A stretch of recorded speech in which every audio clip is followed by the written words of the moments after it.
சென்னை பட்டாபிராம் பகுதியில் உள்ள தனியார் பள்ளியில் மாணவர்கள் வகுப்பறையில் இருக்கும்போதே கொசு மருந்து அடிக்கப்பட்டதால் மாணவ மாணவிகள் நெடித்தாழாமல் அவதிக்குள்ளாகினர். இதுகுறித்து தகவல் அறிந்து வந்த பெற்றோர் கேள்வி எழுப்பிய நிலையில் மாநகராட்சி பணியாளர் ஒருவர் அலட்சியமாக பேசியதாக புகார் கூறப்பட்டுள்ளது.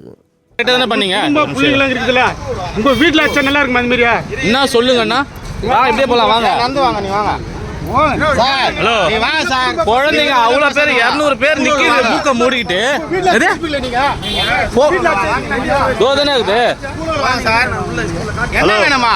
உங்க வீட்டுக்கு வந்தவனே படிக்கல, எங்க வீட்டுக்கு வந்தவன் படிக்கிறாங்க. என்ன ஆச்சுன்றா? உள்ள வா, ஸ்கூல் வாங்க.